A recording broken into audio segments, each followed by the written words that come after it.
Vamos a ver entonces el versículo 17 al 24 de Lucas capítulo 10. Volvieron los 70 con gozo, diciendo: Señor, aún los demonios se nos sujetan en tu nombre. Y les dijo: Yo veía a Satanás caer del cielo como un rayo. He aquí os doy potestad de hollar serpientes y escorpiones y sobre toda fuerza del enemigo, y nada os dañará. Pero no os regocijéis de que los espíritus se os sujetan, sino regocijaos de que vuestros nombres están escritos en los cielos. En aquella misma hora Jesús se regocijó en el Espíritu y dijo: Yo te alabo, oh Padre, Señor del cielo y de la tierra, porque escondiste estas cosas de los sabios y entendidos y las has revelado a los niños. Sí, Padre, porque así te agradó. Todas las cosas me fueron entregadas por mi Padre, y nadie conoce quién es el Hijo sino el Padre, ni quién es el Padre sino el Hijo y aquel a quien el Hijo lo quiera revelar. Y volviéndose a los discípulos les dijo aparte: Bienaventurados los ojos que ven lo que vosotros veis, porque os digo que muchos profetas y reyes desearon ver lo que vosotros veis y no lo vieron, y oír lo que oís y no lo oyeron. Ahí tenemos esta porción del Evangelio donde, como dije al principio, Lucas reenlaza otra vez, vuelve a retomar el tema de los 70, versículos 1 al 12, ahí está el envío de los 70, y luego de este juicio categórico a quienes iban a despreciar o no iban a considerar el Evangelio del reino para aceptarlo como tal, después de ese juicio que hay sobre aquellas ciudades, más que nada los habitantes de las ciudades, por supuesto, él retoma el tema de los 70 y el versículo 17 al 20 habla al respecto. Pero noten la conexión que existe en términos contextuales, el versículo 17, el versículo 20 y el versículo 21. Dice: Volvieron los 70 con gozo, diciendo: Señor, aún los demonios se nos sujetan en tu nombre. Pero no, versículo 20, pero no os regocijéis de que los espíritus se os sujetan, sino regocijaos de que vuestros nombres están escritos en los cielos. En aquella misma hora Jesús se regocijó en el Espíritu. ¿Notan la conexión que hay? Está hablando de gozo, de regocijo, en primera instancia respecto a los 70 que volvieron, y luego también entonces en segunda instancia al mismo Señor Jesucristo. Primero en la visión que tienen los 70, la razón que les lleva al regocijo, y posteriormente en el versículo 20 el Señor habla de donde debe estar el verdadero regocijo, cuál es la fuente de la verdadera satisfacción, también podríamos decir la fuente de la satisfacción plena o de la gloria del hombre. Y en este sentido entonces estos versículos tienen relación el uno con el otro, por tanto no es casualidad que Lucas haya ordenado esta porción de esta manera. Lo que algunos interpretan del versículo 17 al 20 es respecto al regocijo del versículo 17 de los 70, que está correcto, que es adecuado, que es bueno y que no tiene nada de malicia en sí, pero el versículo 20 da a entender de que sí había algo que nosotros no captamos inmediatamente cuando leemos el texto, pero sí había algo que el Señor Jesucristo sí entendió respecto al regocijo de los 70 en el versículo 17 y el verdadero regocijo en el versículo 20. Notan que hay una cierta afirmación de parte del Señor de que el gozo verdadero, la fuente del gozo verdadero, no es lo que nosotros hacemos por el Señor, sino es lo que el Señor hizo por nosotros. Ahí está como el tema en cuestión de todo el párrafo. Y en los versículos 17 al 20 entonces van a hablar sobre la verdadera gloria del hombre, mostrando primero en términos de lo que no, digamos de la fuente equivocada del verdadero gozo de la gloria del hombre, y luego el versículo 20 va a hablar de la fuente correcta del gozo o la gloria del hombre. Por supuesto, los versículos 17 al 20 entonces hay una intención de parte del Señor Jesucristo de atacar algo que es connatural a nosotros los seres humanos. ¿Qué es lo que es? El orgullo.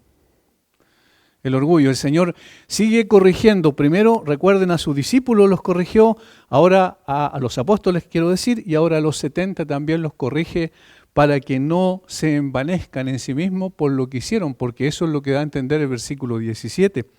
Y volvieron los 70 con gozo diciendo: Señor, aún los demonios se nos sujetan en tu nombre. hay un aire, ¿verdad?, de autosatisfacción, pero esa autosatisfacción obviamente dependiendo de lo que ellos habían hecho. Como bien sabemos, el orgullo está en el ADN de todo ser humano que nace en esta tierra, como lo hemos visto muchas veces, y esto no desaparece inmediatamente con la conversión. Hay conceptos equivocados de lo que es la conversión. A veces las personas piensan que una persona que llegue a ser creyente en un momento determinado de inmediato cambia en todos los aspectos de su vida, y eso no es así. Cambia en su naturaleza, pero no necesariamente en ciertas actitudes de su carácter, en ciertas cosas de su carácter que necesariamente tienen que ir siendo transformadas en el proceso. Y obviamente el orgullo es uno de los más complejos de poder enfrentar, como decía Martín Lutero, que era como el corcho cuando alguien lo quería sumir en las aguas, decía, lo que hacía era volver inmediatamente, cuando uno lo soltaba abajo, en el fondo salía inmediatamente a la superficie. Como lo decía también un poco en forma jocosa, que él pensó que el orgullo se había ahogado en el bautismo, pero después se dio cuenta inmediatamente que había revivido. Inmediatamente después del bautismo había salido a flote otra vez. Y esto es lo que el Señor quiere tratar, o lo que está tratando con el corazón de estos 70 que habían sido sus enviados a predicar y a proclamar el Evangelio del Reino. Por tanto, cuando el Señor nos lleva a sus pies, recién ahí comienza el proceso de cambio y transformación, y recién ahí entonces empieza el Señor a tratar con nuestro orgullo de una forma como nunca lo habíamos experimentado antes. Los discípulos de Cristo no estuvieron exentos de este verdadero monstruo espiritual que es el orgullo. En varias ocasiones, recuerden, el Señor tuvo que corregirlos al respecto. Cual más, cual menos, todos querían un lugar especial, ¿recuerdan? En el reino mesiánico, y un lugar de preeminencia. La mamá de Juan le pidió que sus hijos, Juan y Jacobo, estuvieran uno al lado derecho y otro al lado izquierdo del Señor. Posteriormente Juan y Jacobo también le pidieron lo mismo, y así estaba este germen del orgullo y la ambición en el corazón de todos los discípulos. Los miembros de la iglesia de Corinto, recuerdan ustedes una cosa interesante, querían tener también una posición de privilegio, pero en función de los dones espirituales que recibían. La única iglesia prácticamente en la cual el apóstol Pablo habla de los dones carismáticos o de los dones más notables es a la iglesia de Corinto. ¿Qué es lo que deseaban y anhelaban ellos? Esencialmente los dones más espectaculares, los visibles, aquellos que todos pudieran mirar y admirar. Por eso el apóstol Pablo habló del don de lengua, de sanidad, de profecía, ¿recuerdan?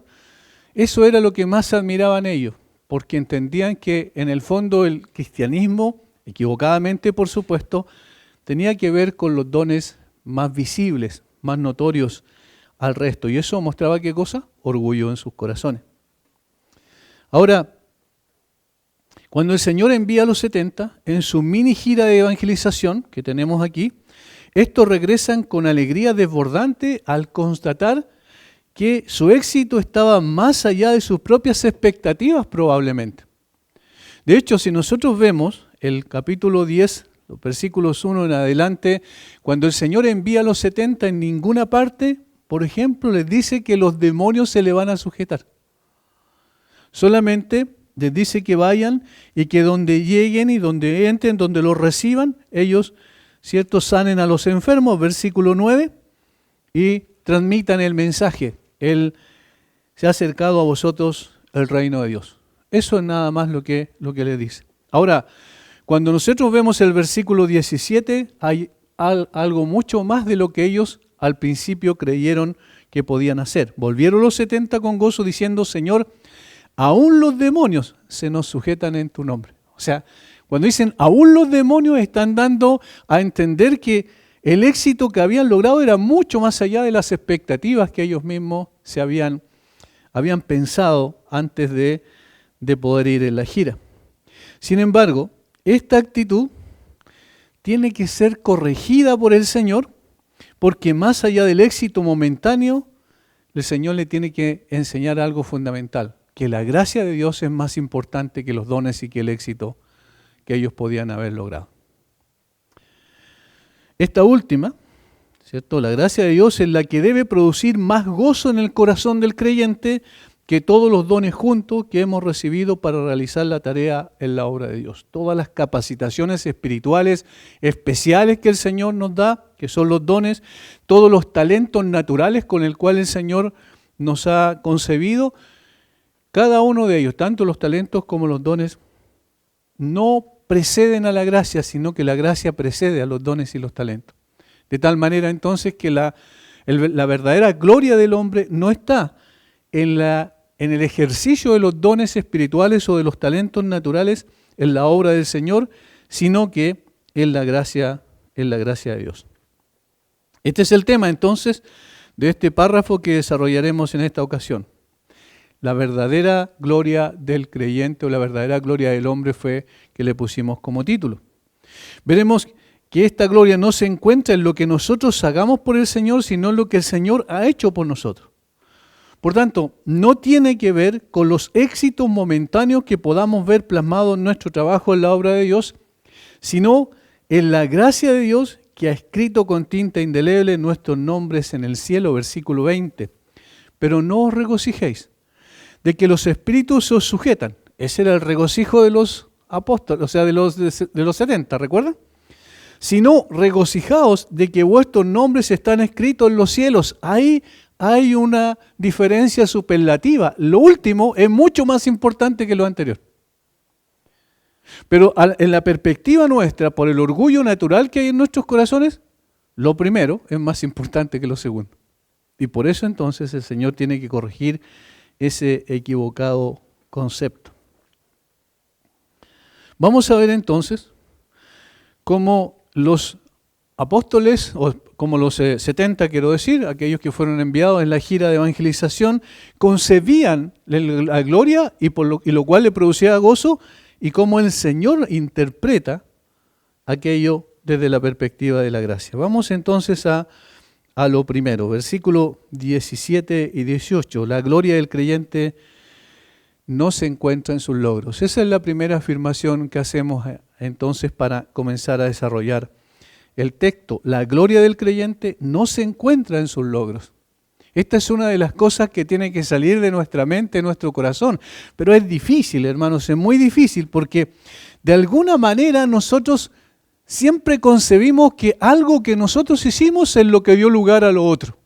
Es decir, si yo hago esto, entonces se va a producir como consecuencia esto otro. Y si eso otro se produce como yo espero, incluso más allá de mis expectativas, entonces aunque nosotros reconozcamos que la gracia de Dios es la que obra a través de nosotros, no obstante siempre hay algo en nuestro corazón que dice, tú pusiste algo, tú lograste algo. Y eso es connatural a nosotros. Pero lo que el Señor quiere aquí es corregir ese concepto equivocado para decirnos que la gloria del creyente no se encuentra en sus logros. Este pasaje nos enseña cuán listos estamos los cristianos para envanecernos con el éxito. Por eso digo, si leemos más detalladamente el versículo 17, nos vamos a dar cuenta que ellos, aunque reconocieron que los demonios se sujetaban por causa del nombre del Señor, es decir, reconocieron que el poder era del Señor, sin embargo, ellos presentan al Señor el resultado de la evangelización y dicen, esto fue lo que sucedió. De alguna manera, esto le llevó a un cierto envanecimiento. Los 70 regresaron de su primera misión con alegría, diciendo, Señor, aún los demonios se nos sujetan en tu nombre. Hay aquí una alegría comprensible al notar cómo su tarea evangelizadora había rendido fruto más allá de lo que ellos habían imaginado. No solo llevaron el evangelio del reino, sino que tuvieron éxito sobre el mundo espiritual de maldad, y esto era algo extraordinario. En ese tiempo la manifestación demoníaca era mucho más fuerte. Nosotros hemos visto cómo históricamente hay al menos tres eventos en la historia, de incluso bíblica, donde mayor manifestación demoníaca hubo. Y por eso también hubieron más milagros. En el caso de cuando el Señor sacó a Israel de Egipto, ¿recuerdan? Ahí hubo una manifestación bastante fuerte, grande de los milagros del Señor y también una evidencia de que las creencias idolátricas de los egipcios tenían que ser aplastadas de alguna manera para que se viera claramente que el Señor era el Dios verdadero, Jehová es el verdadero Dios. Una y otra vez se repite eso. De hecho, dice que el Señor endureció el corazón de Faraón para mostrar en él su poder y su autoridad. El otro evento, el otro tiempo especial donde hubo mucha manifestación de milagros y también de influencia demoníaca fue el tiempo precisamente de la aparición del Mesías, del Señor Jesucristo. Recuerden que él iba de un lado a otro enseñando, sanando, curando a las personas y luego de pronto aparecían delante de él manifestaciones demoníacas, en una sinagoga, por ejemplo. También lo vemos en el caso del endemoniado de Gadara, recuerdan, y muchas otras partes aparecen los demonios inclusive diciendo quién es el Señor Jesucristo.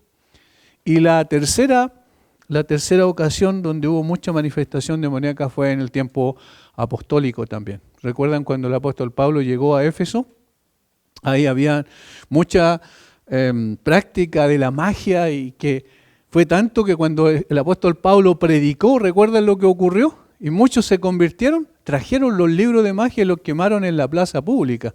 Y dice que la cantidad de dinero en la que estaban, la que costaban estos libros era inmensamente grande. De tal manera que allí también se vio el triunfo del Señor sobre el mundo espiritual de maldad. Por tanto, cuando estos 70 vuelven y dicen, se regocijan y dicen, es extraordinario lo que ha pasado, en otras palabras, porque los demonios se nos sujetan en tu nombre, ellos están con un gozo correcto, adecuado, podríamos decirlo. Sin embargo, hay algo más en sus corazones, como dije, porque quisieron añadir un poco de su esfuerzo en esa tarea. Los mismos demonios se les sujetaron. Esta satisfacción tiene su razón de ser, pero conlleva también un gran peligro. ¿Y cuál es el peligro? El peligro del orgullo. Hermanos, a uno mismo le ha pasado, por ejemplo, cuando ve que el ministerio del Señor, el Señor lo ha reproducido de una manera especial o se ha manifestado de una manera tan especial a través de personas comunes y corrientes que uno queda sorprendido por lo que el Señor ha hecho, por la obra del Señor. Pero de alguna manera en el fondo del corazón también hay una pizca de orgullo que dice, yo hice esto. No necesariamente tenemos que expresarlo a viva voz, ¿cierto?, en lo público, pero sí hay algo en el corazón que dice, esto pasó por esto. Incluso la gente en sí también tiene esa concepción porque, de hecho, ese concepto de poder nombrar a las iglesias por el pastor de la iglesia está diciendo mucho respecto a cuál es la concepción que creen de la cual procede el éxito del ministerio. ¿Entienden? Es decir, eso está mostrando que hay detrás también una concepción equivocada respecto a quién ha hecho la tarea, porque en definitiva, la gracia del Señor es la que precede a todo lo que nosotros hacemos, y la gracia del Señor es la que acompaña a todo lo que nosotros hacemos, y la gracia del Señor es la que produce los frutos de lo que nosotros vemos en el ministerio. Por tanto, había mucho fuego falso en ese gozo de los 70. Evidentemente, habían autosatisfacción en ese informe de logro. Todo el tenor del pasaje nos lleva a esta conclusión. La notable expresión de nuestro Señor, que el Señor usa acerca de la caída de Satanás del cielo, probablemente tenía la intención de ser una advertencia al versículo 18. Y les dijo, yo veía a Satanás caer del cielo como un rayo. Fíjense que el Señor no les dijo, miren, ustedes están equivocados por lo que ustedes están diciendo respecto a su informe en el versículo 17, sino que Él simplemente, y Lucas constata así, les dijo, yo veía a Satanás caer del cielo como un rayo. Y un poco extraño, ¿cierto?, esa declaración. Pero claramente es porque el Señor leyó los corazones de estos soldados inexpertos y pudo observar la raíz del problema. Vio cuánto los animó su primera victoria. Él sabiamente los frena en su júbilo indebido, les advierte contra el orgullo. Existe una línea muy delgada entre el gozo de ver cómo la obra de Dios avanza y el gozo pecaminoso de ver cómo este avance se debe a nuestro trabajo. Hay una línea muy delgada en ese sentido. Esto último parece ver el Señor en los corazones de los 70. El gozo del triunfo sobre los malos espíritus, el gozo de haber predicado el Evangelio y obrado prodigios, en una palabra, el gozo de los dones, del poder y del éxito, era el que ellos estaban expresando a través de su informe. Esto es lo que parece estar en la raíz del asunto. Y es esto lo que requiere moderarse para que no nos lleve al engreimiento pecaminoso, a esa autosatisfacción, tratando de mostrar de una u otra manera que hay algo que nosotros hemos aportado. Por supuesto que todos trabajamos en la obra, esperamos ser exitosos en lo que hacemos, eso es natural. El éxito es lo que desean los trabajadores fieles en el campo del Evangelio. Por ejemplo, el ministro en casa, el misionero en el exterior, el que evangeliza, el distribuidor de tratados, el que trabaja en la escuela dominical enseñando, todos anhelamos por igual tener éxito en la tarea, ¿cierto? Cuando no hay éxito hay una cierta tristeza, sin duda. Todos anhelamos ver el reino de Satanás derribado y las almas ganadas para el Señor. El deseo es correcto y bueno. El problema parece estar en aquello que despierta en nuestros corazones cuando el éxito llega. Ese es el problema. Y si ustedes se fijan, es algo sutil. Porque alguien puede decir, pero ¿por qué no estar contento cuando las cosas van bien? Claro que sí. No hay problema en eso. El problema es la sutileza que se produce en el corazón. Fíjense una cosa. ¿Por qué tenemos una tendencia tan fuerte nosotros al activismo religioso? Porque queremos ser protagonistas, exactamente. ¿Por qué, por ejemplo, tenemos una tendencia a querer llenar la iglesia de actividades y ir para allá, ir para otro lado, hacer una actividad acá, hacer una actividad allá y empezamos a decir, todavía falta algo más y nos llenamos de actividades durante todas las semanas? ¿Por qué? Porque creemos que si nosotros no lo hacemos, la obra no va a avanzar. Cuando en realidad todo tiene que ver con el Señor, todo tiene que ver con la gracia, todo tiene que ver con su Espíritu y lo único que tenemos que hacer es simplemente presentar la palabra. Y el Señor edifica la iglesia a través de eso.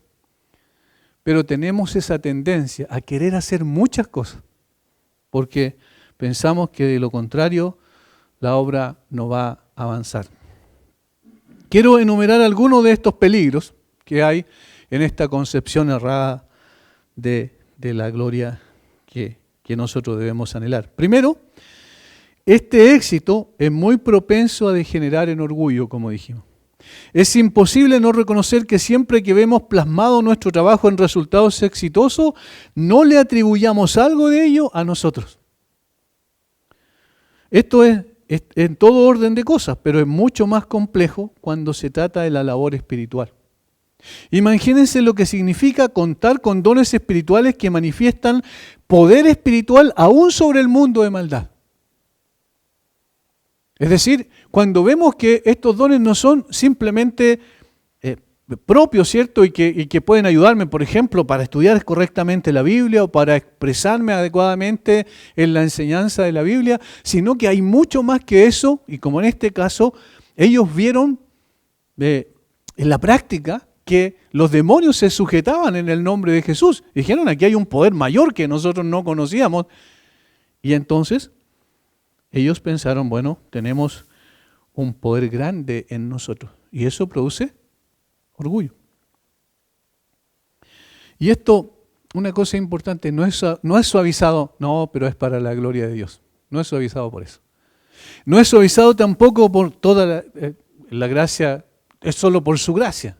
Es decir, todas estas frases que nosotros tenemos y que usamos y que son correctas, pero muchas veces tratan de ocultar simplemente lo que es nuestro orgullo. Este es el gran problema del ser humano y el gran problema del creyente. Como dije, no desaparece inmediatamente en la conversión. Vuelve una y otra vez, y de una u otra manera nosotros estamos acariciando ese orgullo dentro de nuestro corazón y el Señor tiene que reprenderlo, como en este caso lo reprende. Eso es lo primero. Segundo, la posesión de los dones o el éxito en el trabajo, en la obra, no es evidencia de gracia en el corazón. A ver, voy a repetir esta frase. La posesión de los dones o el éxito en el trabajo, en la obra, no es evidencia de gracia en el corazón. Y les voy a dar un solo ejemplo, o dos ejemplos bíblicos. Judas. ¿Tenía dones espirituales? Cuando el Señor mandó a los discípulos y les dijo que fueran y sanaran a los enfermos, e hicieran milagros y sometieran a los demonios, porque a los apóstoles también les dio esas cualidades, ¿estaba Judas ahí o no? ¿Podemos entender que Judas lo hizo? ¿Sí? Pero eso no era evidencia de gracia en el corazón de ellos, porque nunca la gracia estuvo en el corazón de Judas. ¿Entienden?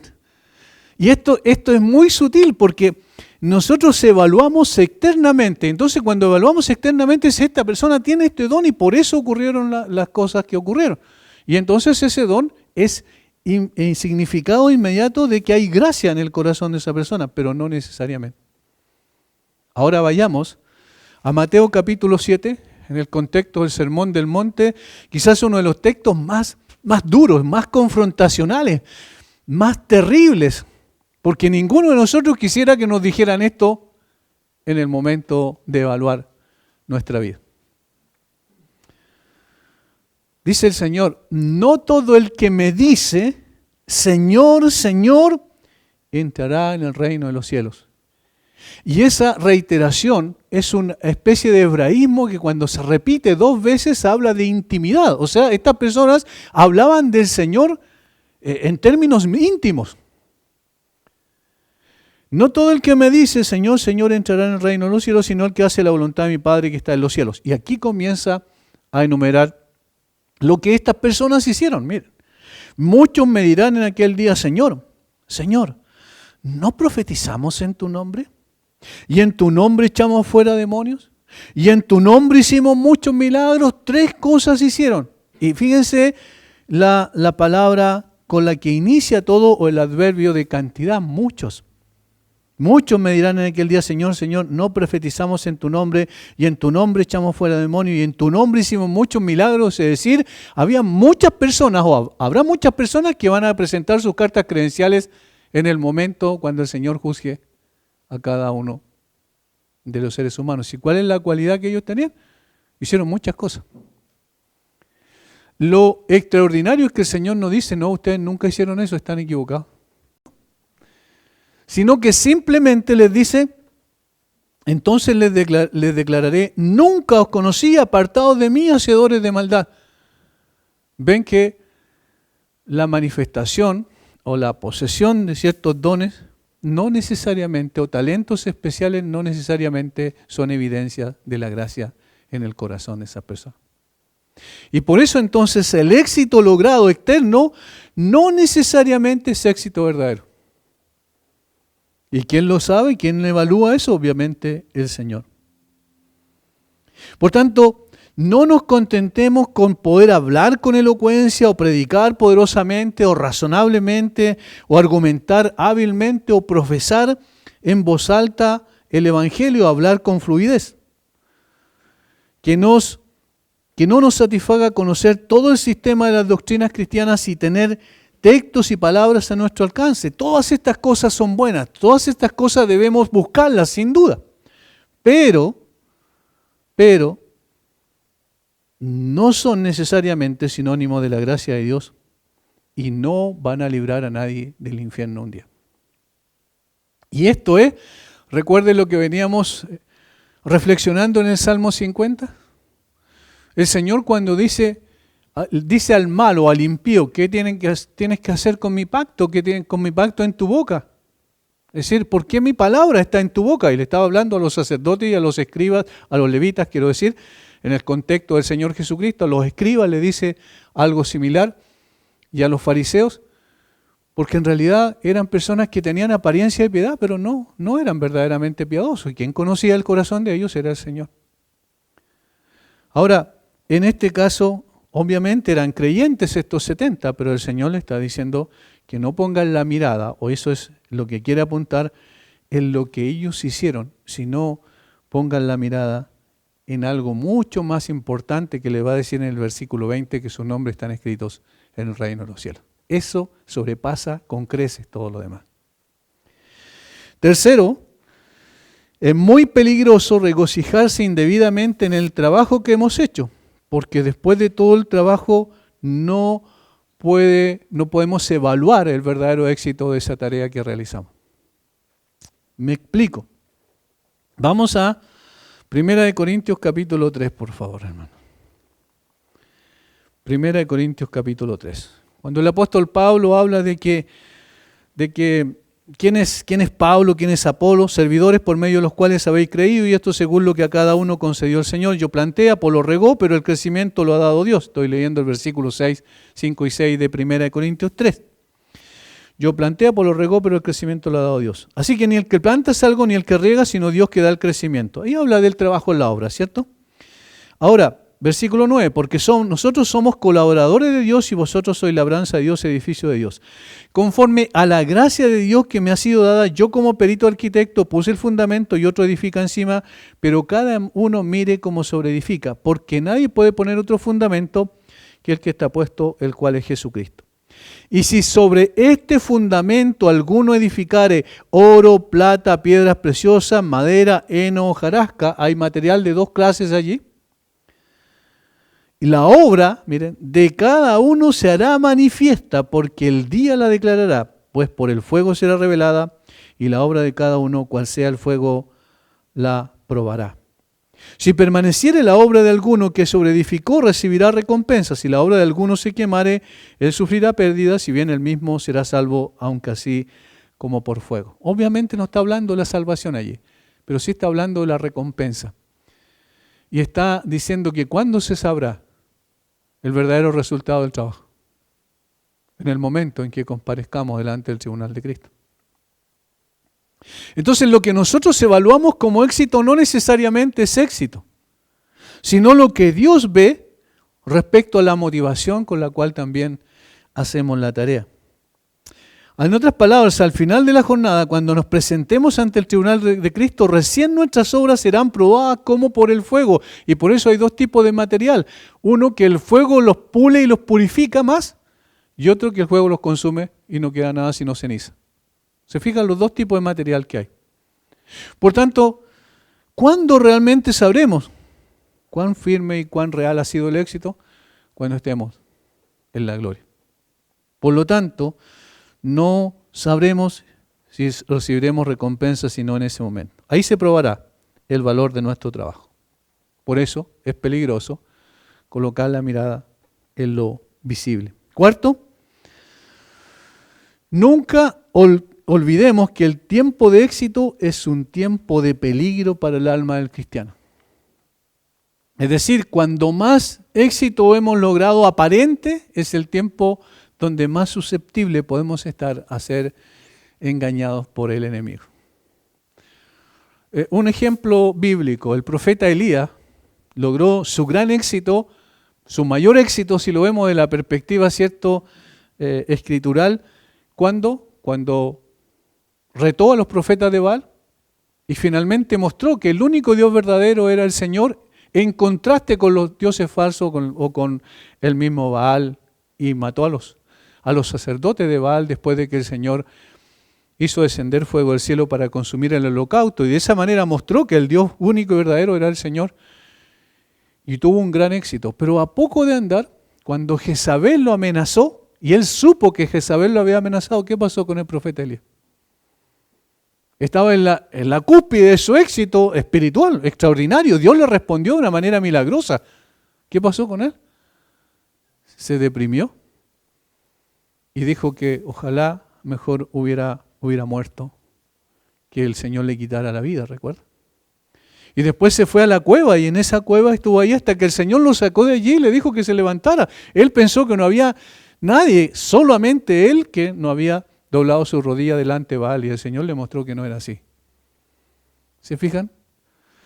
Cuando David estaba en su punto máximo digamos, en lo más exitoso, ganaba todas las batallas, había eliminado la disidencia que había y estaba controlando completamente el reino, fue precisamente cuando cayó en adulterio y después cometió asesinato.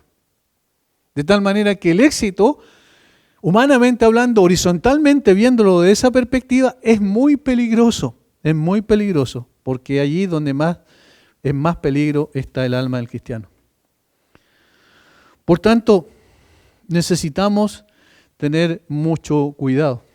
De hecho, el apóstol Pablo dice respecto a los pastores o al obispo o al anciano, como queramos llamarles, la misma función, dice que no tiene que ser un neófito.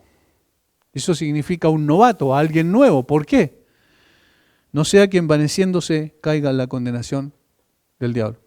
No sea que envaneciéndose, ¿ven? Es decir, caiga en orgullo por causa del aplauso de los demás o quizás el reconocimiento de algún don particular que tiene la persona y piense que es indispensable en la obra del Señor. Y ninguno es indispensable en la obra del Señor. Solamente el Señor.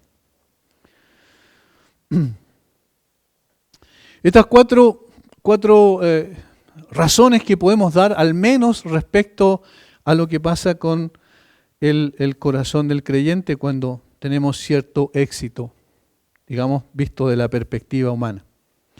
El Señor Jesucristo, que conocía los corazones de todos los hombres, percibió algo de ello en el corazón de los 70. De ahí la alusión al verso 18, y les dijo: yo veía a Satanás caer del cielo como un rayo. Y esta afirmación ha causado revuelo a través de la historia de la iglesia, porque hay han dado mucho más de dos interpretaciones, pero hay dos que son las que acaparan el mayor consenso respecto a qué significa. Por un lado, algunos piensan que nuestro Señor está hablando del efecto producido en el reino de Satanás por la predicación de los 70 discípulos. Es decir, mientras ellos dicen, aún los demonios se nos sujetan en tu nombre, y el Señor le dice, yo veía a Satanás caer del cielo como un rayo. Esta es la interpretación. Mientras ustedes predicaban el reino de Dios, yo veía, porque el Señor con una vista espiritual, ¿cierto? Yo veía como el Satanás era aplastado por causa del avance del Evangelio. Esta es una posición que tienen varios, incluyendo al pastor John MacArthur. Se puede decir de esta manera: vi en espíritu el poder de Satanás declinando y él mismo perdiendo rápidamente su dominio sobre los hombres como consecuencia del ministerio de evangelización que ustedes llevaron a cabo. Esa es como la primera interpretación, de que a eso se está refiriendo el Señor. Esto tendría respaldo el contexto de la misión de los 70, porque fueron a eso, ¿verdad? A llevar el Evangelio del reino, ¿cierto? O el reino se ha acercado a vosotros, el reino de Dios. Ese era el mensaje que llevaban. Y entonces, si se acercaba a ellos el reino de Dios, el reino de Satanás iba declinando en la medida en que el reino de Dios iba avanzando. Esa es una interpretación. Sin embargo, el lenguaje fuerte usado por nuestro Señor difícilmente admitirá ser aplicado por una interpretación como esta. Porque el Señor dice literalmente, yo veía a Satanás caer del cielo como un rayo. Y esto parece ser la interpretación más correcta, que viene siendo que nuestro Señor está hablando de lo que había presenciado cuando Satanás y los ángeles que no guardaron su dignidad fueron arrojados del cielo. Es decir, a la caída histórica, podríamos decirlo, de Satanás en un momento determinado cuando se rebeló contra Dios, quiso usurpar su trono y entonces el Señor lo envió, ¿cierto? Lo expulsó del cielo. Esta es una posibilidad, me parece mucho más plausible. En otras palabras, hubo un tiempo en que vi a Satanás grande y poderoso como era, o a Lucifer, ¿cierto?, caer repentinamente de su alta posición y convertirse en un espíritu perdido, en un demonio. Esto Esta parece ser la alusión correcta. Ahora, inclusive, si nosotros vemos las dos interpretaciones, no necesariamente son contradictorias. Porque hubo un momento en que Satanás fue expulsado del cielo. Y al mismo tiempo es un hecho también que en la medida en que el Evangelio va siendo aceptado, cuando una persona llega a los pies del Señor Jesucristo, eso es una persona que le arrebata a Satanás. De tal manera que tampoco es algo tan complejo si es que nosotros tomamos las dos posiciones. Pero en este sentido, por el lenguaje más directo del Señor, probablemente lo segundo es lo que está diciendo. Si adoptamos entonces la segunda posición, entendemos que la intención de nuestro Señor fue advertir a los discípulos contra la vanagloria. Y aquí lo utiliza como ejemplo a Satanás. En otras palabras, no se envanezcan porque los demonios se les sujetan. Acuérdense que Satanás cayó por soberbia, como yo mismo lo vi caer. ¿Entienden? Es decir, cuidado, porque entre más alta sea su posición y vean y aparentemente tener más éxito, cuidado, porque esa soberbia les puede llevar a caer como Satanás cayó. Esto sería consistente con el versículo 20, donde se declara por medio de una negación enfática, pero no se regocijen de que los espíritus se os sujetan, dando a entender entonces el peligro del envanecimiento. Del mismo modo como el texto que mencionamos hace un rato cuando el apóstol Pablo dice que no escojan a una persona nueva porque se envanecerá y puede caer en la condenación del diablo. ¿Ven? Ahí está la razón por la cual el apóstol Pablo coloca como ejemplo lo que podía pasar con una persona nueva que tome un ministerio. Segunda cosa que aquí aparece y que es la parte positiva es que la gloria del creyente se encuentra solo en la gracia de Dios. La gloria del creyente no se encuentra en los logros, en sus propios logros. La gloria del creyente solo se encuentra en la gracia de Dios. Y eso es lo que dice el versículo 20. Pero no os regocijéis de que los espíritus se os sujetan, sino regocijaos de que vuestros nombres están escritos en los cielos. Y esto es muy importante que lo tengamos claro. Los éxitos son aparentes. El verdadero éxito lo conoce el Señor y será revelado en el momento en que comparezcamos delante de su tribunal. Pero el éxito genuino, verdadero, perdurable, es aquel que procede de la gracia de Dios. Vuestros nombres están escritos en los cielos. Ciertamente Jesús continuó advirtiendo a sus discípulos contra el orgullo y el exceso de confianza. Es cierto que se le dio todo el poder, pero su mayor gloria fue que sus nombres estaban escritos en el cielo. Su gloria fue que sus nombres estaban escritos en el cielo. No estaba entonces su gloria en lo que ellos habían hecho para el Señor, sino en lo que el Señor había hecho para ellos. Porque en definitiva, lo segundo es obra de ¿quién? ¿Del versículo 20? Lo segundo que menciona es obra de ¿quién? De Dios solamente. ¿Quién es el que escribe nuestros nombres en el cielo? Es el Señor. ¿Por qué lo hace? Por su pura gracia. ¿Hay algo que nosotros hicimos? Absolutamente nada. En consecuencia, ese es el énfasis. Lo que el Señor hizo por nosotros, la salvación que el Señor nos legó en la persona del Señor Jesucristo, eso es la verdadera gloria del creyente. No estaba en el logro humano, sino en la gracia divina. Siempre será cierto que la mayor gloria de un hombre no es lo que ha hecho, sino lo que Dios ha hecho por él. Hay un ejemplo aquí de Sir James Simpson, el que descubrió el cloroformo, que en ese entonces, cuando él hizo ese descubrimiento, fue uno de los descubrimientos más extraordinarios que pudo haber hecho el hombre, porque con eso se anestesiaron las personas y el dolor, ¿verdad?, que era imposible en ese tiempo de controlar, hasta ese momento ya podían hacer mucho por él. En un momento determinado, alguien le preguntó a Simpson, quien fue pionero en el uso especialmente de ella, ¿cuál considera que es su mayor descubrimiento? La respuesta que esta persona esperaba, el cloroformo. Y miren lo que dijo Sir James Simpson. Mi mayor descubrimiento fue que Jesucristo es mi Salvador. Ese fue mi mayor descubrimiento. ¿Qué es lo que estaba diciendo con eso? Yo no estoy pensando en lo que hice, ni en el éxito que logré con este o este otro descubrimiento. Yo estoy pensando en algo que trasciende mucho más allá de que Jesucristo es mi Salvador y en consecuencia mi nombre está escrito en el cielo. Esa es precisamente la verdadera gloria de una persona.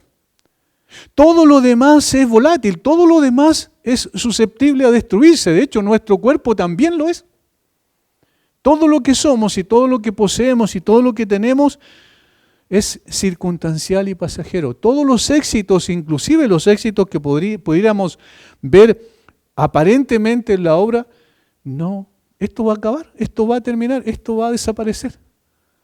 Pero lo que no desaparece, sino que permanece para siempre, es que nuestros nombres estén escritos en los cielos.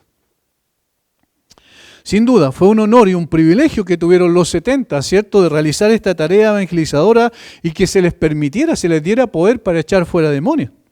Los discípulos tenían razones de estar agradecidos, pero este era un privilegio mucho menor en comparación al verdadero privilegio de ser hombres convertidos y perdonados y tener sus nombres escritos en el libro de la vida del Cordero. Eso sí que es importante. Lo primero puede lograrse aparentemente por el esfuerzo humano. Lo segundo solamente puede ser posible por la gracia de Dios. ¿Notan? Alguien escribió, la distinción que se hace aquí entre la gracia y los dones es de gran importancia y a menudo y con tristeza se pasa por alto en la actualidad. Los dones como el vigor mental, la gran memoria, la sorprendente elocuencia, la habilidad para argumentar, el poder de razonar, a menudo son indebidamente valorados por quienes los poseen, es decir, son sobrevalorados. Y mientras tanto, son indebidamente admirados por quienes no los poseen. A mí me gustaría tener eso. Estas cosas no deberían ser así. Dice esta persona, los hombres olvidan que los dones sin gracia no salvan el alma de nadie y son la característica del mismo Satanás. Es decir, se pueden tener cualidades excepcionales y se puede atraer la atención de la gente de una forma maravillosa, pero eso no tiene validez al momento en que expiremos en esta tierra, ¿o sí? No tiene ninguna validez, porque lo único que importa es, como dijo Simpson, que Jesucristo sea mi Salvador. El gozo que surge entonces de la contemplación del éxito es momentánea, es volátil, es pasajera. Pero el gozo que procede de la gracia de Dios derramada en los corazones de un hombre o una mujer son trascendentes. Permanece para siempre, es eterno. Principalmente, ¿por qué? Por una razón muy básica y fundamental, porque no depende del esfuerzo humano, depende exclusivamente de la gracia divina. Entonces, el Señor le está diciendo, más que lo que ustedes han logrado, circunstancialmente deben regocijarse de que ustedes, sus pecados han sido perdonados y han sido justificados. Y por eso sus nombres están escritos en el libro de los cielos. Ahora hay una pregunta aquí que surge, ¿cierto? ¿Cómo puedo saber si mi nombre está escrito en el cielo? ¿Quién puede abrir y leer los registros del cielo y mostrarme si mi nombre está registrado allí? Porque aquí el Señor Jesucristo es el que dice. Mejor regocíjense de que sus nombres están escritos en los cielos. Claro, el Señor lo dijo y el Señor sabe, porque el Señor conoce todo, es omnisciente. Pero ¿cómo nosotros podemos saber si verdaderamente nuestro nombre está escrito en los cielos? La respuesta es que todos los que tienen su nombre escritos en el cielo pueden ser distinguidos, pueden quedar en evidencia eso por medio de su carácter, de su temperamento y su sometimiento a la palabra de Dios. Es decir, la evidencia no es más ceremonia, como hemos visto, más ritualismo, no es más cumplimiento de cosas, no es más activismo religioso. Eso no dice si una persona verdaderamente su nombre está escrito en el cielo, sino su carácter, su vida, sus anhelos. ¿Dónde está su corazón? Eso es lo que dice, dónde realmente está mirando esa persona. Esta es la vida de la persona, es la que da evidencia de su pertinencia, es decir, de su pertenencia, a dónde pertenece.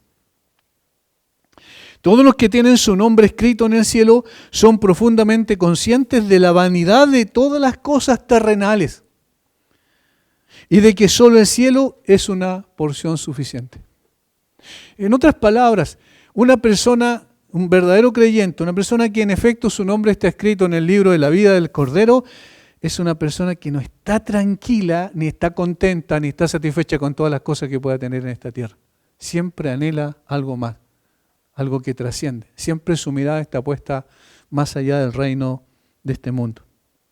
Todos los que están registrados como ciudadanos de la Jerusalén celestial tienen una estima superlativa de este privilegio, es decir, de ser hijos de Dios, y consideran todas las cosas como pérdida en comparación con Él. Recuerden lo que el apóstol Pablo dijo: todo lo tengo por basura por ganar a Cristo.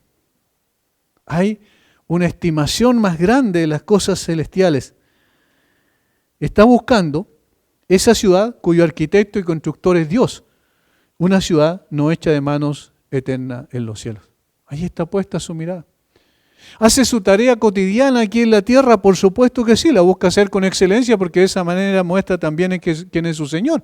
Sin embargo, ese no es su propósito en la vida. Buscar primeramente el reino de Dios y su justicia, y todo lo demás será añadido. Esta persona busca realmente el reino de los cielos. Segundo, todos los que tienen su nombre escrito en el cielo tienen una naturaleza celestial, por eso actúan de esa manera. Una naturaleza muy diferente a la de los hombres de este mundo, por lo que sus intereses principales están en otro lugar. No edifica para este mundo pasajero, sino para el reino eterno. Donde está su corazón, ahí está su tesoro, ¿cierto? Su corazón está en el reino de los cielos, ese es su tesoro. Eso es lo que más él desea, lo que más anhela en su vida.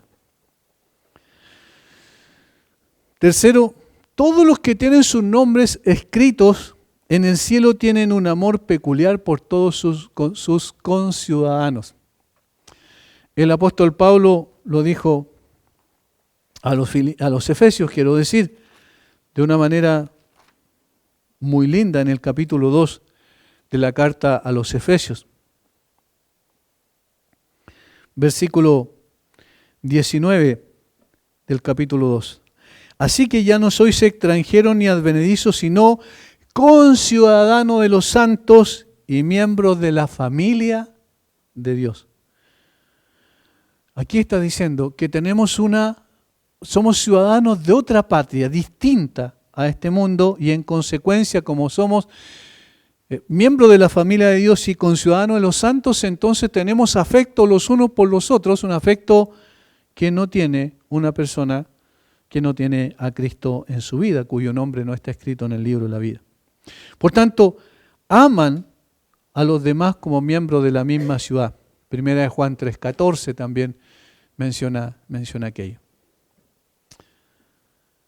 Por lo tanto, hermanos, la gracia de Dios determina una herencia eterna, y ni por muy pobre que sea su poseedor en esta tierra, es el más rico de los hombres.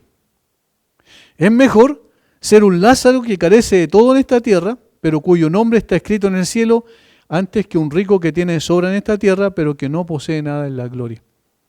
¿Recuerdan la parábola del rico y Lázaro? Tú tuviste todo lo que quisiste en este mundo, le dijo al rico. Lázaro no tuvo nada, pero él ahora está en el seno de Abraham, gozando y disfrutando, y tú estás en un lugar de castigo. Por tanto, el éxito como lo percibe la gente, y como muchas veces lo percibe en forma triste, podemos decir, el creyente, no está en lo que nosotros hacemos, en los logros humanos, ni en las consecuencias del trabajo que hacemos, incluso en la obra de Dios, sino que el éxito verdadero, lo que llena el corazón del hombre, es el hecho de saber que su nombre está escrito en el libro del Cordero en los cielos. Por lo tanto, nunca descansemos hasta que tengamos el testimonio del Espíritu dentro de nosotros, que somos lavados, santificados, justificados en el nombre del Señor Jesús y por el Espíritu de Dios, como le dijo Pablo a los Corintios. Esto eran algunos de ellos, y mencionó una serie de pecados, incluso pecados bastante fuertes, ¿verdad? Pero han sido lavados, han sido justificados y han sido santificados en el nombre del Señor Jesucristo. Esto es más importante que todo. ¿Qué es lo que está diciendo el Señor? Regocíjense en que son salvos, eso le está diciendo. La salvación es por lejos lo más maravilloso que puede haber. De tal manera que no estés poniendo la mirada en aquello que tú haces, sino en aquello que el Señor hizo por ti. Obviamente, eso significa que también nosotros vivimos como epístolas de Cristo, que son leídas por todos los hombres, como le dice Pablo a los Corintios, ¿cierto? Y con nuestra vida podemos dar fe de que en efecto vivimos como eso, como ciudadanos del cielo, y no como ciudadanos de esta tierra nada más. Estas son las marcas reales del cristianismo y del cristiano que es salvado. Sin tales marcas, un hombre puede tener abundancia de dones y convertirse en nada mejor que un seguidor de Judas Iscariote, que bien sabemos dónde fue. Por eso, y termino con esto, incluso el hombre más grande, más elocuente, más capacitado, dotado con más dones que ninguno en esta tierra, solo puede decir al final de su vida, ¿qué cosa? Señor, no tengo nada y todo lo único que me importa es que Cristo murió por mí y mi nombre está escrito en el cielo. Todo lo demás que hice no tiene validez a estas alturas. Hay un pequeño poema que dice: nada en mi mano traigo, simplemente a tu cruz me aferro.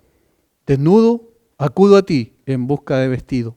Indefenso, busco en ti la gracia. Inmundo, yo a la fuente vuelo, lávame, Salvador, o me muero. Eso es en definitiva lo que importa. ¿Dónde está la gloria del hombre? En el hecho de que su nombre esté escrito en los cielos. Todo lo demás es pasajero, es circunstancial y puede recibir la aprobación y el aplauso de los hombres, pero no tiene importancia cuando se trata de compararlo con el hecho de que nuestros pecados han sido perdonados. Padre, muchas gracias por darnos esta nueva oportunidad. Señor, ayúdanos a poder reflexionar en nuestro propio corazón, aplicar a nuestra propia vida estas verdades tan grandes, pero también tan confrontacionales. Quita todo vestigio de orgullo, Señor, que tenemos mucho todavía. Saca todo aquello que esté en nuestra vida y que no deba estar. Especialmente, Señor, esa vanagloria, y podamos mirar a la cruz y decir gracias por la cruz, porque allí, en definitiva, es donde con esa sangre mi nombre fue escrito en el cielo, y es lo único que importa. Bendice a mis hermanos, gracias por este tiempo. En el nombre de Jesús, amén.